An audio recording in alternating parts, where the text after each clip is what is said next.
Capital One is a classic retail banking example. Our jobs, both of us work in small business banking division within Capital One. Small business banking basically means small and medium industries are called small businesses in the US. Our job was to come up with new strategies, modify, optimize existing strategies to make that simpler. So what kind of products should we offer? Who should we offer what kind of products? Given that you're offering a given product to a certain sort of population, what terms should you offer that product?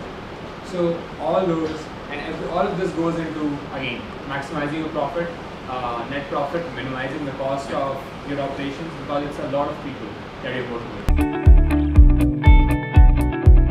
Okay, if you're not comfortable doing that, don't. But just because it's an 18-hour thing, don't think that I don't even want to look at it. Because you learn, this learning curve is superb, steep, and you build a lot of networks, and you learn a shitload of stuff. When you guys get to the recruiting stage, you start thinking about preparing for consulting companies, because similar skills actually come in use over there, and it's really common sense. As much as if you can just keep your cool, be yourself in the interviews, that really helps. But that's not to say that don't prepare and go in there. That's to say the exact opposite. As I said, companies are not going to shake you by the shoulders and try and glean what brilliance you are emanating. That's not going to happen. You have to put that on the table for them to see in real life. And to do that, you have to practice. Right? So can't emphasize enough. Practice, practice, practice.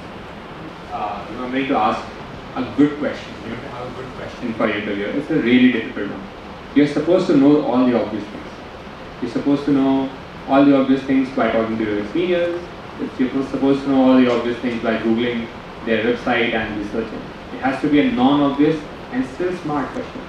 It's a very difficult balance to strike. So you have to really think about it. You can't come up with one during the interview. You have to have a backup question, a strategy to come up with questions during the interview is a great thing. Like read your interviewer, learn more about his background, and then ask a question related to the interviewer's background. That's a great art. One of the good questions, as he said, was ask them about themselves. Ask them, okay, what do you like about this job, or why do you choose this, or something like that. Then you will get a more flavor about what the job really is and whether you really want that job. But grades do matter.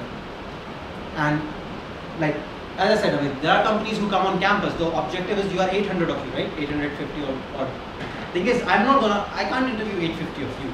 So there is some criteria I have to use to shortlist people.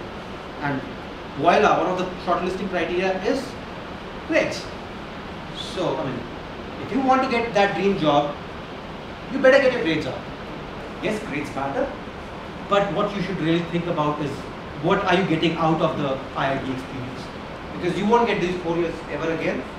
Amazing time to build up your skills, build up a lot of elements of your personality which will help you in the future. So just make the most of it. Just make your choice on what you really want.